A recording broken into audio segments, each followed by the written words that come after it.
All right, welcome back to Spiritual Crusade, and thank you for joining us on our podcast channel. My name is Todd Bruce. I'm joined, as always, by Kevin Boehmer. We are talking classic talks here on spiritualcrusade.com. Give us a shout. Come check us out. Come check out the site. Check out the podcasts, the blogs, the spiritual quotes that are shared daily. There's so many more talented people on that site than myself and Kevin. And we're all right, guys. So come check us out. There's awesome stuff. Come follow me. Lesson helps are through the roof. They're outstanding. I love them every week. They really help me, and they help me to teach my family. Come back and come back often. Today we are going to be covering the BYU speech by J.B. Haws, released last May, called "Wrestling with Comparisons." If you're asking yourself, who the heck is J.B. Haws, and why does he matter? He covers it pretty quick in this lesson. Hey, Kevin, he's an associate professor of church history and doctrine at BYU, and he covers it pretty quick. He goes, I was asked to do a BYU speech, and he immediately started, I can't do a BYU speech. Who am I? I'm going to ruin this. I'm going to mess this up. This isn't going to be awesome. There's so many amazing BYU speeches out there. Who am I to give a good BYU speech? And then he had a light bulb go off, and he goes, "There's my talk. That's what I'm going to talk about is comparison. Why am I comparing? Why does it matter? Why am I so worried about comparing myself with the Boyd K. Packers and the Neil A. Maxwells of the world? I'm J.B. Haws. That's who I can be, and that's who I'm going to present and share this lesson on wrestling with comparisons." Well, and that's such a great segue into this talk. And I think, especially me, and I don't know about you, but a lot of us can, I guess, have the same understanding or the same feeling of Brother Haws here in this situation. You've been asked to do something, you feel, oh, I shouldn't even start. I shouldn't even try, because maybe others might think I'm not as good as someone else, or others might think this, and this. Classic example I can relate to is I recently took up pickleball, and I'm terrible at it. I played like 4 or 5 times, and I went, and a buddy of mine said, hey, there's some people that get together Saturday morning, you should come. And my first thought was, well, I don't want to go be terrible with everyone. Right? I'm 6'4", 37 years old, in a good career, and that was sort of the first thought. And I got over that, and I went and played. And everyone was so nice and welcoming. Nobody said you're terrible. I would apologize when I made a bad shot, and immediately, like, you don't say sorry in this game. It's fine, right? But like, could you imagine if J.B. Haws didn't give this talk? Like, we'd be robbed of this gold. Like, this is a fantastic talk. Absolutely, yeah. I've listened to it multiple times. I couldn't speak enough good about this talk, and it's funny because in giving this talk and covering this talk, there is that thought to compare our analysis of this talk with the actual talk, and we can't do it justice. We will do it justice. Go listen to this talk. J.B. Haws will blow your mind away with this talk, and then come and listen to us and our analysis or our thoughts about it. And we're not even going to cover a third or a quarter even of what he goes into, because he talks pretty quick, and he covers a lot of ground and a lot of material, and it's all outstanding. And you can turn this into 4 talks probably easily. Yeah. Well, and I get just right off the bat here, I see comparison, and that's the main theme of the talk. But all through it, judging comes up, right? Just because, to me, comparison and judging are like first cousins. Like, they're so similar, and they're based off of that same premise. So it's really interesting because most of these examples are judging.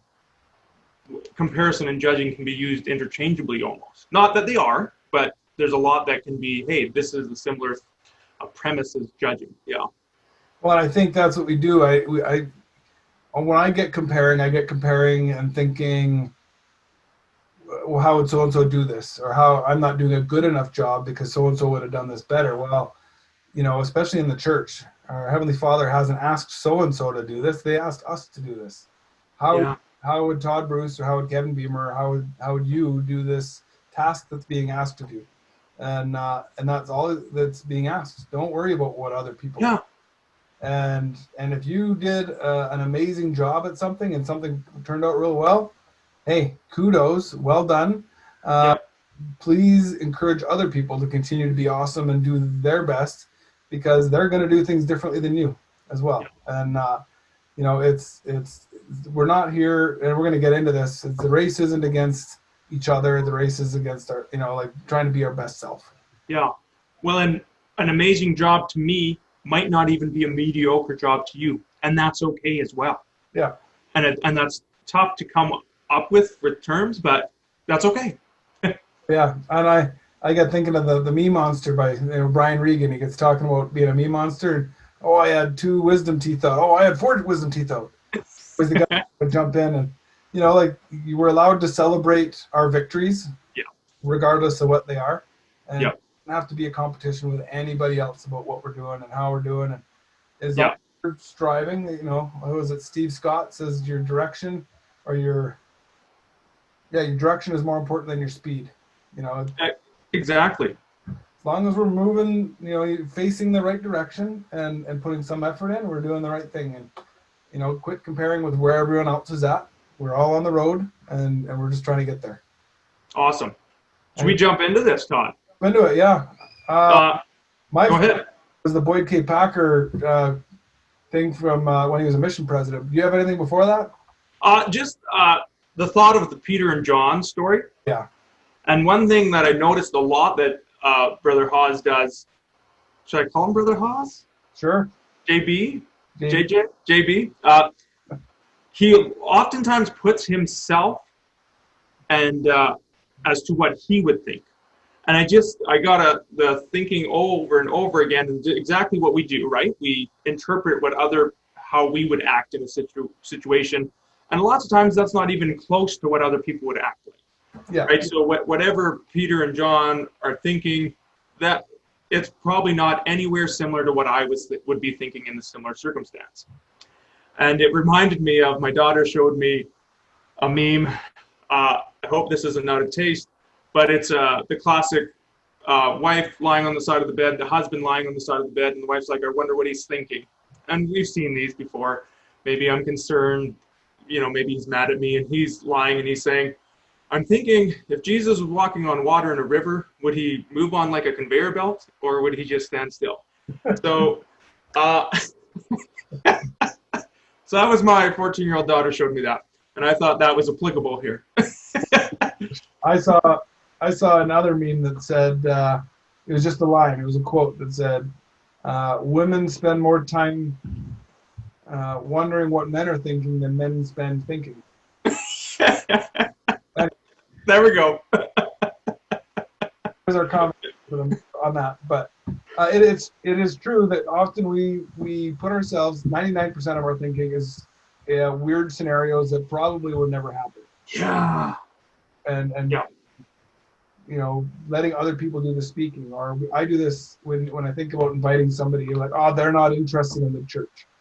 Yes. I just took their agency away by not even giving them the opportunity. Yeah. I have to be better at inviting, and not coming up with these imaginary scenarios that may happen. But I love this with Peter and John, where he talks about Peter trying to be better and not, you know, what does he say here? He goes, here's how I imagined this scenario playing out. This is my mental screenplay of the scriptural story. Peter approaches the Savior a bit hesitantly and quietly asks, what was John's heartfelt wish? Peter learns that John desired to stay on the earth until the second coming to preach the gospel. I can see Peter keeping a forced smile and saying, wow, that is wonderful. But in his mind, he's really thinking, I'm so dumb. Why didn't I ask for that? Why didn't I even think of that? John is so much more righteous than I am, not to mention he is a faster runner than I am. Why do I always have to be so impetuous and jump in first on everything? And that's not how that went down at all. No. But when you're thinking about comparison, or when we put ourselves in that position, you can see how they would think that potentially.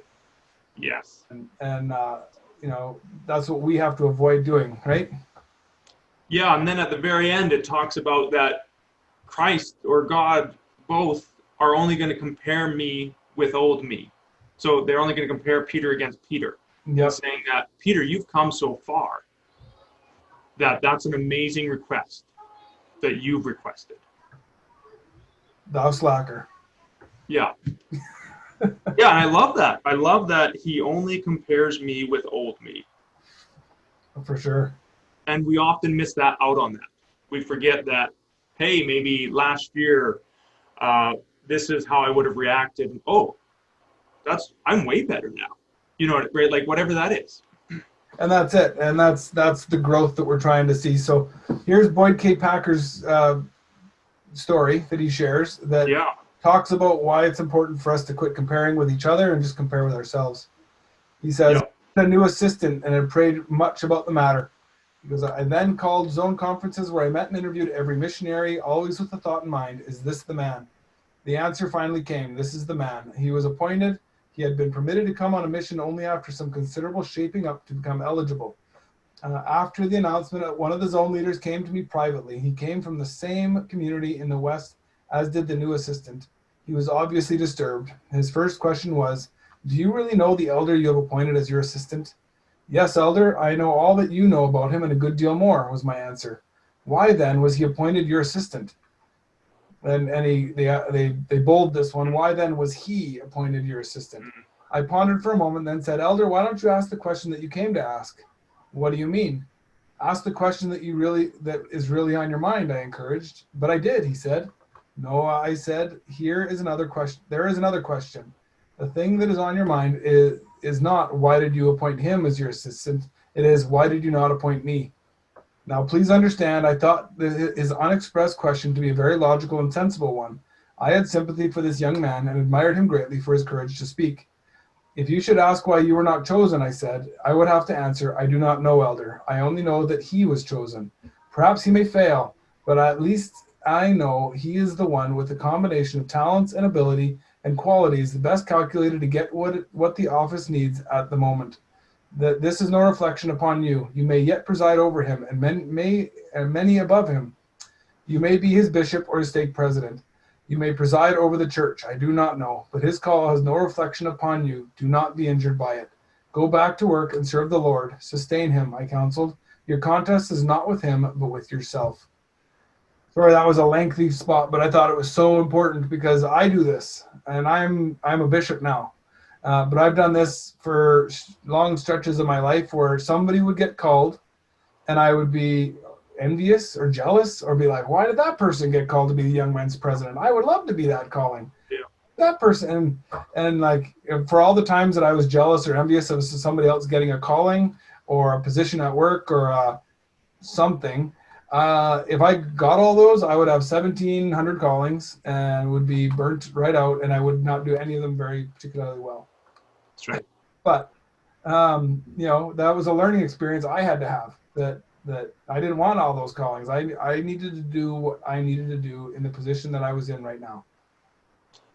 Well, and the line itself, your contest is not with him, but with yourself, which is such deep doctrine for everything, right? It's so applicable in all facets of life, right? Whether it's church callings or work or profession or friendships or relationships, whatever that looks like. Yeah. But it reminds me of the sporting world because I like sports and I'm usually use a sort of sport mentality to motivate myself. I don't know if you do that as well, Todd, but I'm definitely the guy that, okay, I'm going to try to compare to this guy and I'm going to work harder than him. I remember watching the Michael Jordan documentary. Was it The Last Dance? That was on Netflix recently. Yeah. And Michael Jordan was like crazy like this. Like you looked at him funny and then he would try to just destroy you in a sporting event. But this is so different. He would even make up excuses. Yeah. He would motivate it, and it would motivate himself. And then, and they never happened. He just would make it up. But yeah, he would compete with everybody on everything, and yes, that comes at a cost. And hopefully, we don't become that same way when it comes to our growth in the gospel. There are times for that, but our living the gospel is definitely not one of them, right? And it's such a reflective way to live life. Is I'm not against Todd Bruce. I'm not against whoever. I'm against myself. And not that I'm fighting against myself, but my goal is to be better tomorrow than I am today. Oh yeah. And if that means that I'm 0.00001% better, I'm still better. And it's okay if some days it's a little bit backwards because, hey, life happens. But as long as that progression is there, that's all that matters. Doesn't matter how fast someone else is running. I love the quote, rising tide floats all boats. Yeah. If Kevin Boehmer can become a little better, he helps everyone else around him. Yeah. If Todd Bruce can become a little better, he's going to help everyone else around him. And we each have a huge circle of influence, right? Yeah. And it's not as huge as the prophet or apostle or again, that's the comparison, but Yes. it's what Todd Bruce can handle and can control. So I will deal with my circle of influence and be my best self to help those around me. Yeah, and that's a great example using you and our relationship, right? So I could be that guy that, oh, Todd Bruce is a bishop already? We're the same age. What's wrong with me? I don't want to be like that's not what I am. But right, if I was like that, it wouldn't uplift you. It wouldn't uplift me. It wouldn't uplift those around me. It's okay, where am I right now? Oh, I could probably do better on these things. And I love the next quote by Elder Holland that J.B. Haws has in here. Are you care if I read that? You ever Meme this after. God doesn't measure our talent or our looks. He doesn't measure our professions or our possessions. He cheers on every runner, calling out that the race is against sin, not against each other. And when I read this, I'm like, Satan is so smooth that he often tricks us into thinking we're fighting our fellow brothers and sisters rather than him. Like, what a smooth operator, because he's like, oh, you know what, Kevin? You should maybe talk negative about Todd because he's a bishop and you're not. Now, I don't feel that way in any way, shape, or form, but that's how he works, rather than saying, you know what? Todd's made these wonderful choices in his life, and he's working hard to be better and become more Christ-like. That should be celebrated. And you know what, Kevin, where you are, you should be celebrated too, because you've come a long way from a 16-year-old little brat. You right? Like, you're better today than you were yesterday. Yeah.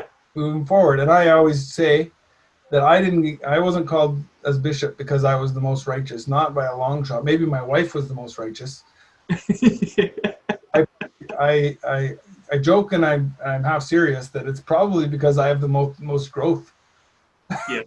available ahead of me, that I have the furthest to come, and I need to, I need it. But I don't know why. I just know that I got called, and I really was tormented with whether to accept or not. It was a really tough call, but I got that confirmation, and I'm not looking back, and I'm going to do everything I can to serve and the best I can, and that's all I can do, right? That's all you're asked to do. Yeah. And I love this statement by J.B. Haws that follows up that Jeffrey R. Holland. He goes, these are such important statements. These are statements that let us know that the contest is with ourselves, not with others, because they are the type of statements that I want emblazoned on my mind, that I want written on the fleshy tables of my heart. Just repeating a sentence like, your contest is not with him, but with yourself, or the race is against sin, not against each other, feels like verbal aloe on our sunburned souls. It soothes, it cools, and we feel tense muscles relax. We don't need to waste time on negative thoughts, energy, or anything. It just wastes our energy, and we need to be focused on positive things and trying to be better. But for sure. Most of us know this. Like, this isn't rocket surgery. It's we just need to be reminded of it from time to time, and it's hard. It's how do we become, how do we get to a point where we're not comparing, or we're focused on the proper things? And he ties into this a little bit because comparing almost becomes second nature. And how do we avoid it? And he J.B. Haws, he says, well, one thing we can do is to be mindful. And I talk about this a lot with like Ward Council and with different people that I work with, is we need to be mindful of what we're doing. mindful of what we're spending our time on. You know, we have a finite amount of time in life. We have a finite amount of love or energy. And are we focused on the most important things? We talked about this last time, spending time with on our family and our children. Mm. Are those the most important things? You know, be mindful of how we're spending our time. Be mindful of what we're doing and what we're thinking about and what we're focused on. Yeah, and I think that bringing up last month's talk, last week, it's been a long month, that we talked about by Elder Bednar and being more diligent and concerned at home. And that is mindfulness, right? Like, it's actually not just mindlessly popping on your phone and scrolling through social media, and then an hour or two later, it's like, oh, it looks like I should have done dinner for the kids, right? Like, yeah, being mindful, paying attention. And I love, as we get into the quote by C.S. Lewis that President Benson quoted. Oh, yeah. Are we going to move there, Todd, or do you have anything? I just, for negative, they talk here real quick and they list things that comparison can breed. And it says self-satisfaction, complacency, apathy, despair, hopelessness, worthlessness, shame. Like, they just, sin and misery. I don't know. Those don't sound very positive. They don't sound. No. So just don't waste time on negative things. Just focus on positive things and things we can control. Well, and along those, I think we both have probably hung out with or spent time with people that uplift us or people that weigh us down. And they can both be good people with good intentions, but some people focus on that negativity more often. And if you haven't done that before, just try to go into a situation where you're with a friend and figure out how you're feeling beforehand, write it down, and then after you have that visit, that interaction, write down how you feel afterwards. And maybe you can see, hey, this person makes me feel good. Why? Well, maybe they focus on positive, or maybe they said, hey, you're doing great in life, even though you know what I mean? Like, I've started to get to the point where I usually try to avoid people that don't help me feel uplifted. Not people that are yes men and say Kevin Boehmer is the most amazing person in the world, but people that, let's talk about how awesome things are in life, how awesome the gospel is. You know, let's uplift others. Let's not gossip or talk negatively about this person or that. Well, you're better than me because I'm far too facetious. So I always like to.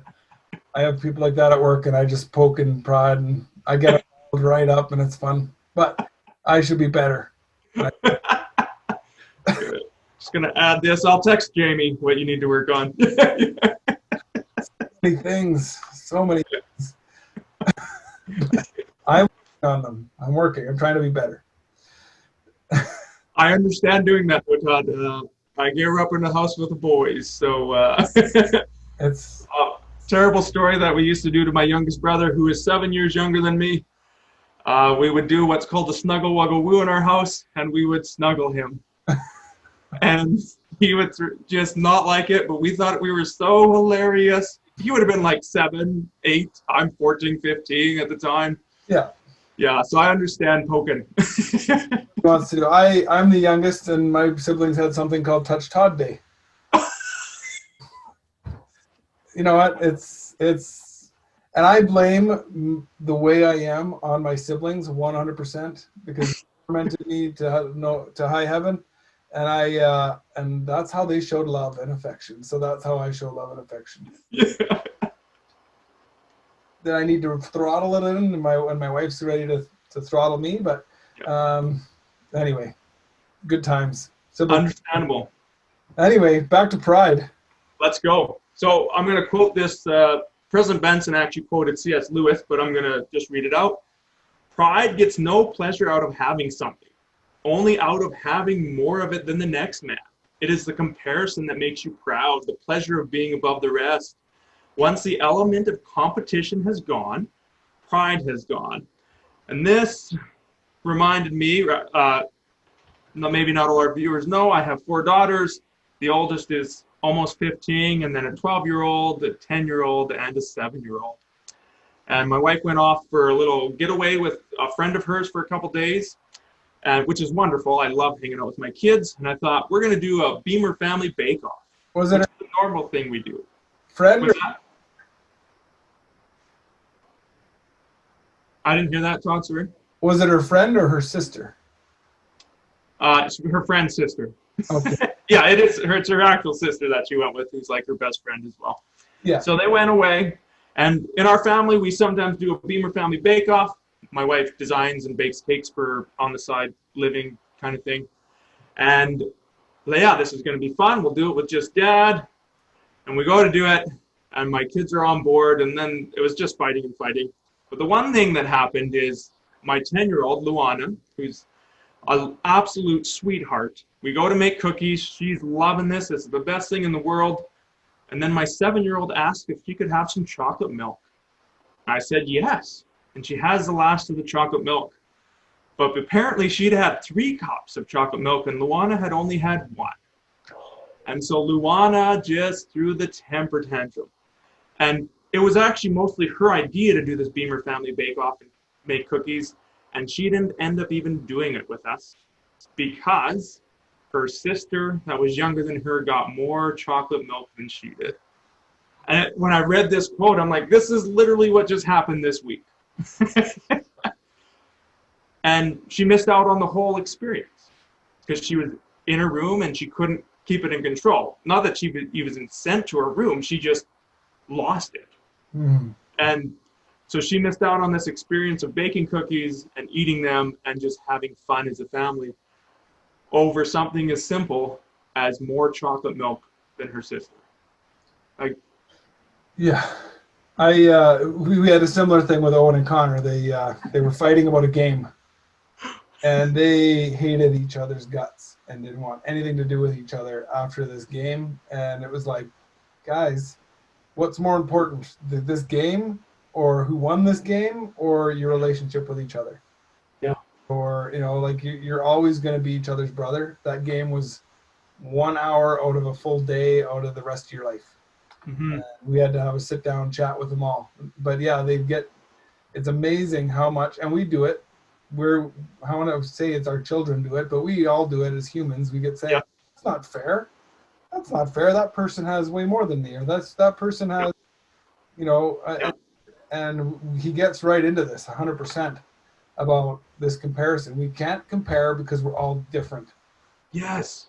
We're all very different. We come from different backgrounds. We have different siblings. We're born into different parts in our family. Yes. I had a member of the church who I grew up with, my siblings, and we're menaces and we tortured each other.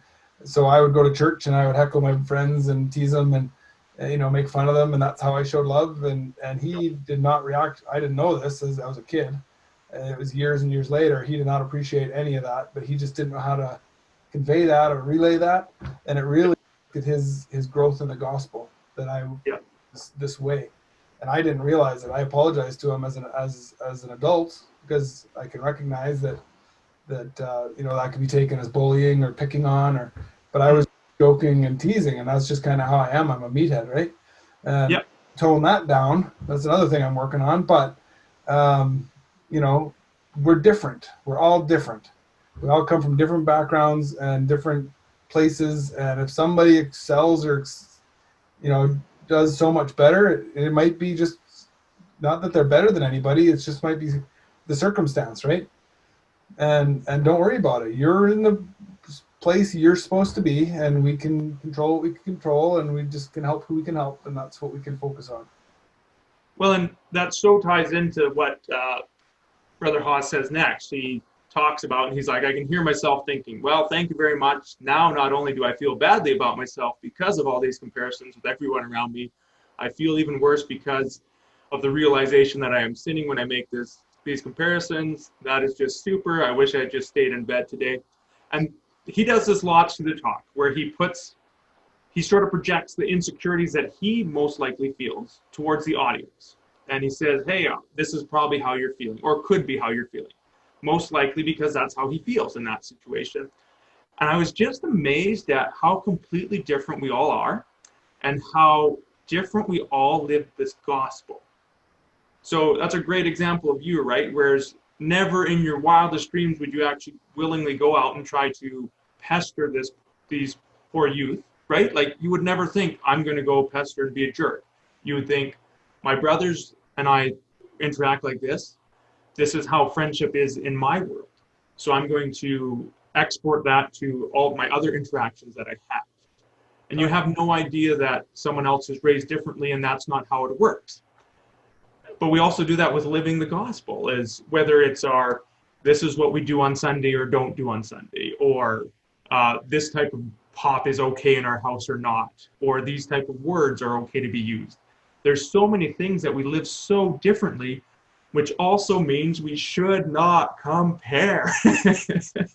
And judge others for how they live their life. Yeah. Yeah. It's very much, we recently had a discussion in our family about books our children read, and how some of the books my children are reading that they bought at the Scholastic Book Fair at school aren't necessarily appropriate for what they're reading for this reason, that reason, or whatever. And I just said, then we started comparing a little bit with other books that children read are very common, and they're pretty close in alignment with all these other books that are very common. Lion, Witch, and the Wardrobe, the Chronicles of Narnia, the Hunger Games, the Harry Potter series, and I said that's very similar. Like, how is it any different? Mm-hmm. And when they in that context, they realize that it's very similar. They just are willing to turn a blind eye at these things and not these things. You know what I mean? Like it's we become overly judgmental on what other people are doing without realizing the context or thought has been put into this, as opposed to just, I can't believe are they aware of what their kids are reading or what they're anyway, that was a side tangent on judgment. No, that's great though, right? Like they're first cousins. Yeah. Like they're so close. And when you're saying that, I remember a few years ago, some friends of mine, and they let their kids watch or play with Monster High dolls. And for some reason, at that moment in life, my kids were really young, so I thought, oh, these aren't great. I remember saying something to my friend, oh, we don't let our kids play with that. And later I'm like, I am a fool. Yeah. Like, why would I ever judge on a doll? And it's not like it was an inappropriate doll. And I would say a few years ago, I finally got something through my thick skull of just to stop judging people and not worrying about what they're doing. Yeah. And uplift. But I do remember, 5-10 years ago, where I'd say something ridiculous like that and be like, am I really wanting to die on that sword? Well, you want to die on right now, or just yeah, just ridiculous. you want to stand for what you believe in, but dying on that hill of Monster High being appropriate or this book not being appropriate. That's right. And again, whether they think that's appropriate for their children is their call. Why not? Why not judging them based on what they're letting their kids read or not read? It's different. We all are different. Yeah. That we come, even though we all come from similar backgrounds, they're not the same. And that's what he gets into next here with the too many variables. There's too many variables for us to compare evenly. Like there's a Boyd K. Packer, Neil A. Maxwell, one of them has said it about life. Maxwell. How life is a test and it's different for everybody. Gotcha. But it's the fairest test of them all because it's equal to us. And it's uniquely tailored to each of us. And here he talks about Korihor, that his assertion in Alma 30 verse 17, that every man prospered according to his genius and that every man conquered according to his strength. And J.B. Haws jumps in. He goes, you can't say that, because who has really prospered? I don't know who got us into it, but we started watching Hamilton, the play. It's out on Disney.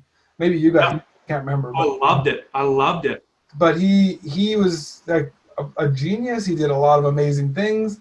But if those people in the Caribbean didn't collect money and send him to New York, like he didn't, and he didn't have those life experiences at the beginning of his life that led him to value those things and spend, like you can't judge people differently. And even the other guy there, Aaron Burr, they had different upbringings. They kept comparing each other the entire time. but they had different upbringings and different values, and like just give each other a break, like a little bit of a break. But celebrate each other, right? Like just celebrate each other's accomplishments. Yeah, 100%. So thanks for sharing Hamilton with us, because now it's in our family and we've been singing it and having it all the time. And Awesome. I still can't rap, so. I can't rap or sing, so I enjoy. I the slower songs that I can hear what they're, that I can sing along to a little bit. But yeah. Anyway, he carries on. He talks about, all the benefits he's had and a lot of the, different things that provide opportunity that other people don't have. And we're all very blessed in different ways. And again, we have our own circle or sphere of influence and, different opportunities presented to us. And you could do anything you want. I could go and do my best to have J.B. Hawes's life if I wanted to, if that was a priority. But Yep. I will not have J.B. Hawes's experience. I will not have J.B. Hawes's background. Yep. Have his good looks or vocabulary. Yeah. So why have J.B. Haws' life? I will have Todd Bruce's life. Just fine. Yeah.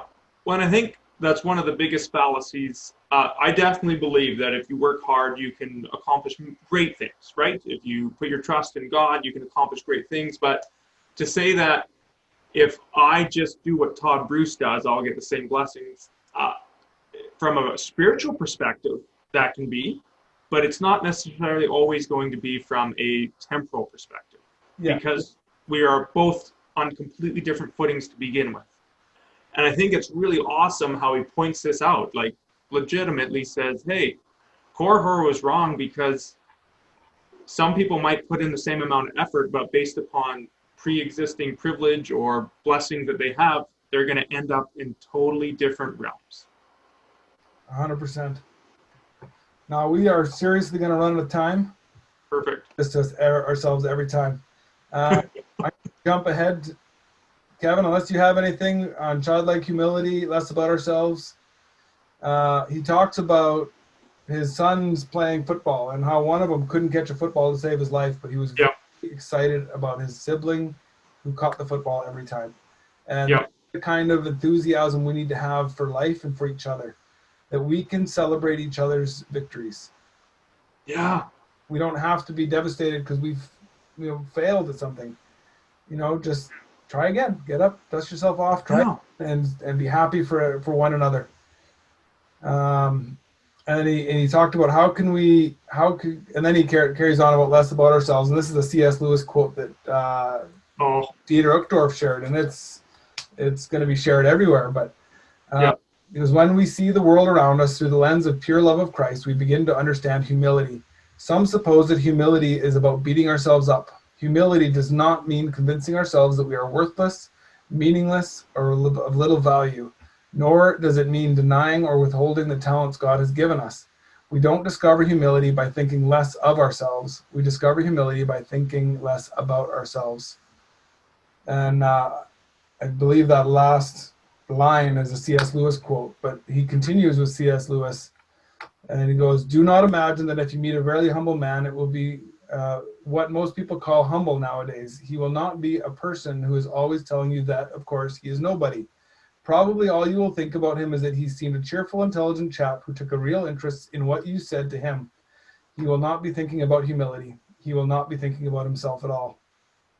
And I couldn't love that anymore, because that is a person we all want to be around, right? We talked about positive interactions before, and that is a person that if you wrote down your feelings before you talked with them, and then you went and had a conversation with a person like that, you will come away being like, I like that guy. He is all right. He was cheerful. He was positive. He let me talk occasionally, like talking so he could talk. He actually listened to what I said, and just a wonderful person. Mm-hmm. And that's a little bit more. And so hard to find. All right, Kevin, go ahead. Well, and that's just so hard to find in our day and age, that type of person. Not that they're not there, Yeah. But like in our day-to-day interactions, it's hard, especially in our today's climate, right? There's a lot of negativity. 2020 is exaggerated as the worst year ever, that sort of thing. And yes, there's a pandemic going on and other things that are terrible happening in the world right now. And so sometimes it's hard to find that uplifting friendship. You're definitely. I'm going to jump ahead. He goes, I have heard historian Richard Lyman Bushman say this so forcefully. And here he's talking about like being pure in heart. And he goes, when our motives are pure, when we act out of pure heart, and when our only intent is to bless others, prideful comparisons are defanged. They have no bearing in our thinking. When we are filled with charity, we will be like the Savior. Why was being so pure natural for him? Because simply he knew who he was, and he knows you, and he knows me. He truly knows us, truly sees who we are, and that changes everything. If we ask ourselves whether or not Jesus compared himself to those around him and took comfort in where he stood on the ladders of success, and in those who, and in who was beneath him, the question becomes instantly ridiculous. We remember that this is the Savior who aims to make us, in the language of Doctrine and Covenants 88, equal with him. There is no jealousy, no competition. If the temptation to compare reared its head, he gave no heed to it, and we can be like him. And that just blows my mind. He is uniquely qualified to judge us, and he doesn't. He loves us, and he wants us to be better and be like him, and we can be equal with him. And that just is the most humble and caring and comparison-less or lacking comparison thing that you can hear. Like, he's not comparing us with his life. He just wants us to be better. When you look at that flip side of, could you imagine what that would actually look like? The Savior comparing himself to us, right? Like, just like I've done in the past, I remember, 10, 15 years ago, seeing other spouses that wouldn't help out with household chores. And sometimes me, in my thinking to my wife, would be like, well, why should I do that? Which is completely backwards and wrong. I would still help out with household chores, but I'd give myself a pat on the back. Oh, I'm a great spouse. I do a poor job helping out with household chores, right? And then I've grown much since then. But could you imagine our Savior even for like comparing? No, there's no such thing, because he is so amazing. And he's like, Kevin, you're actually not that great, but I love you, and you're amazing, and you're going forward, and that's all that matters. Yeah, as long as we can, put that effort in and try and be our best self. Yeah. And do what we can, right? Don't. There's I can't remember. It was a video I saw where they were like, "Well, what are you doing the dishes for when your wife's not around? You got to make sure your wife sees that you're doing the dishes." For doing that, but I'll tell you a secret: if the dishes are done and your wife didn't do them, she knows you did them. Yeah. It's not hard to do that math. I didn't do the dishes. It must have been the dish fairy that came and did my dishes. Well, and we talked about that heart, that pure heart, right? I remember back, probably 10 years ago, doing dishes so that my wife knew that I'd helped around the house. Yeah. Not because I care about my wife and love her and want to help her out, that's why I would do them now. Yeah. That growth, right? That immature young man, and what a wonderful opportunity it is to grow and become better and have a deeper relationship with my spouse. You're doing it for the brownie points. Yeah. No, we've all done it, but we just want to pitch in and help. And I like the Neil A. Maxwell talk, and I liked this quote well enough that I went and found this talk from like the 70s by Neil A. Maxwell titled "Understanding My Weakness." And he goes, "Here's one of the recommendations to help manage what he calls these vexing feelings of inadequacy." Right? When we're trying to overcome, when we're comparing and we're trying to be better, he goes, "We can make quiet but more honest inventories of our strengths. Since in this connection, most of us are dishonest bookkeepers and need confirming outside auditors." And and this is what he's getting at here is sometimes, and I've done this a couple of times since I was called as bishop. I will say, okay, Jamie, talk to my wife. What can I be doing? What else can I be doing? Or I'll talk to my counselors in the bishopric and say, how are we doing? And I've met with each auxiliary leader or organization leader a couple of times, and I say, okay, how are you doing? And what can I do? How can I better? Because I don't know. I'm just doing what I think is appropriate, and I want to make sure that I'm helping them succeed and excel. And I think sometimes we need to do this. We need to have people we trust, people we look up to that can help us along, and that's ideally our parents, ideally those that are close to us. But we can identify those mentors to help us to be better. And figuring out how to have strong enough relationships to actually get actionable stuff, right? So like, it's wonderful that you're going and saying, hey, auxiliaries, what can I do to help you? What can we change? What can we do better? But you also have to have a certain relationship for someone to actually tell you what can be done better. Yeah. Rather than it's fine, right? Like, so it's not easy. Yeah. More often than not, the people say, "Oh no, you're doing good. That's fine." Or the presidents of the organizations. But if I'm close enough to them and they're comfortable speaking up, then they will let me know, this or that or the other. Okay, let's do better. That's good. And you're not looking for I'm doing fine. You're looking for, hey, if you have something useful, then let's implement it. I'm not looking for grief. No. I'm looking for constructive criticism and things like that. And that's what it is. If I get I'm fine from everybody, then they're all lying to me. Yeah. And we got bigger problems. Yeah. I just love I love this talk. There's so many good things and so many things we glossed over. Yes. One of my favorite talks, and I've used it I think twice now in different things, was this the story at the end called The Visitor from the New Era in May 2000. Amazing. And I'm gonna gloss over it. It goes, when I was 18, I was a primary teacher. I taught Sunbeam. I had a friend that grew up in the church with me but was less active, would come occasionally. I invited him, and one day he came to Sunbeams.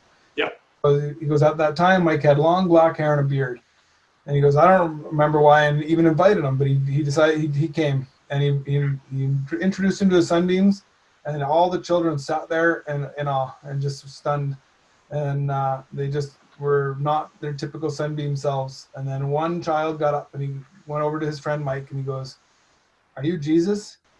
And Mike looked at me as if to say, like, what do I do? And he chimed in, and the teacher, the person who wrote, and he goes, no, and this was inspiration, 100%. But he goes, no, this is Jesus, this is his brother. And Mike looked stunned and couldn't believe it. And then without hesitation, the boy reached up and wrapped his arms around Mike's neck. I can tell, the boy said as he hugged Mike. Mm-hmm. And I think oftentimes we forget that each and every one of us is a close and dear brother or sister to our Savior, Jesus Christ. We matter. We are significant. We have roles to play in our life. And we have that hint or that spirit of divinity within us to help us to do great things if we would but do them. And we can't do what another would do. We can do what we can do. Mm-hmm. And we have to stop comparing. We have to stop thinking less of ourselves because of somebody else's success. Yeah. We have to worry about what we can control and do what we can do and be our best selves. Well, and like this whole story, and we glossed over the childhood being childlike, but this just sums up everything, right? This young man who is living a different life than the actual Sunbeam teacher or whatever primary class it is. And if you were to compare them as an adult, you'd be like, oh, this guy's, he's not interested. He's not going to amount to him. Oh, when this one guy gets home from his mission, I'm going to want to have him marry my daughter, right? Like that's as people, we do that. But this child says, no, this guy reminds me of Jesus Christ, and I can see his potential. And nothing else matters. And this is a tear, like tears were just coming when I first read this story. Like, this is just a child saying, I see the potential of this young man. Oh, yeah. And, it reminded me actually of last month when you talked about your bishop and how he wants people he's with to feel that they're loved. Mm-hmm. And that's what this child has done for Mike. Yeah. Feel loved and helped him to see his potential. And as a bishop and as a ministering brother, as a friend, if we can help other people feel loved and cared for and feel of their own potential, we've done our job. And, it's not hard. And what's funny is last week's lesson was about our family and about what really matters. And this last section is called What Really Matters. Yeah. And he ends by saying, so I say this to you and I say this to me. Let's all find a mirror. Let's look at ourselves. Let's see as we are seen. Let's repeat. My contest is not with anyone else. My contest is with myself. The race is against sin, not against each other. Then we must pray with all energy of heart to be filled with the pure love of Christ, of him who is the author and finisher of our faith. He continues, but he ends by saying, then we must walk out the door, forget ourselves, and start concentrating on others. Well, and I love just at that end, forget ourselves, because oftentimes we think of Gordon B. Hinckley on his mission and forget yourself and go to work. But this is also a forget yourself and stop worrying about what you do wrong. Yeah. Just go do good. And when you do good and when you uplift others, it starts to help in those other facets of life that you're having struggles with. And it's wonderful. That's just wonderful how that works, how the gospel helps us. It helps us to be better today. We want to hope and wish for tomorrow. That's fine. We want to dwell on yesterday. That's a problem. We can use our past to help motivate us today. We can have goals in the future to help us to be better, but we'll just do what you can do today. You don't have to be perfect. You don't have to do everything perfectly. We just got to try. And in that trying, part of that trying is to focus on others and help others to be better and look for the good. But anyway, outstanding talk. I over so many. I'm going to be mad at myself tomorrow when I re-listen to this talk and listen to this podcast about all the things we missed. Yeah. Any thoughts, Kevin? Anything I missed that needs to be brought up? It was just so good, and we are so long-winded that we're so good together. One thing that just blew me away about the interview with the Lord idea that was just before this section about how he's going to look at our integrity, not accomplishments. Yeah. And I think it's so funny how we usually introduce ourselves or people talk about ourselves. Todd, he works at the mine. He's a bishop. He has this and this. He's done this. He's an electrician. Kevin, he teaches at the college. He's a chartered professional accountant. He did this. He runs this pace. Like these things that we focus on, and we are going to get to that interview with the Lord, and he's going to be like, did you really love others? Did you really go around uplifting? No, I got my bachelor's degree. I got my accounting designate. No, Kevin. Did you help others feel loved? Did you help others grow? Did you take the talents that you had and grow them? Or did you just say, well, it's good enough because this other guy I know only did this. And so I've already done more than him, so I'm okay. I'm not going to push myself more. Yeah. Wouldn't it be better instead of saying, this is my friend Kevin, he's an accountant, to this friend Kevin, he's a great dad, he loves life, he's enthusiastic, and he makes everyone around him feel better and happier. Like that would be a better way to describe yourself. And he can run 6 miles. 10 kilometers. Yeah. 10 kilometers, 6 miles. 10 kilometers in an hour. Yes. Yeah. And for me, say, it doesn't matter that I'm a bishop or that I'm an electrician, but say that I did these things for these people, Yeah. and I tried to help them to feel loved. And Yeah. it's how I'd much rather be known, that man, I like hanging out with that guy because he makes me feel better. Yeah. Right? Like we said, we said a couple times now. Like, how do we improve people's mental state, their feelings, how their attitudes, through our small interactions with others, and look for those opportunities to be better. Yeah, and it's so important, right? Just because we're not here to just be, we're here to grow, but we're also here to experience joy and feel loved. And we're supposed to try to be like Christ, which is almost impossible in my mind to wrap that around my mind. But Christ was all about going into places that people would say, "Oh, you shouldn't interact with those people. Yeah, those people don't deserve to be loved. Those people don't deserve to have you around them." And he's like, no, they're all my brothers. They're all my sisters. I'm here to do my Father's business, and that includes everyone.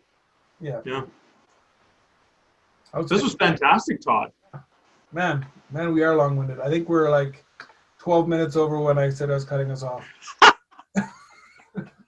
Snipping in. Well, I hope that you guys appreciated this talk, because I know Kevin and I sure enjoyed talking about it and listening to it. Again, there's more outstanding people and more, I don't know, loving, or again, here's the comparison thing. They are better than us. We are awful. Go listen to them. We all have strengths and weaknesses, but honestly, check us out. Check Spiritual Crusade out. It's improved my life. It's helped me to be better. When I turned a corner a couple of years ago and started to be better and doing the things I needed to do to improve my life, my wife, my marriage, my family's life, Spiritual Crusade was a part of that. They came in at a good time, so into my life, and they've been a blessing to me. So check them out. They're wonderful, wonderful, wonderful people, and I was not paid to say that.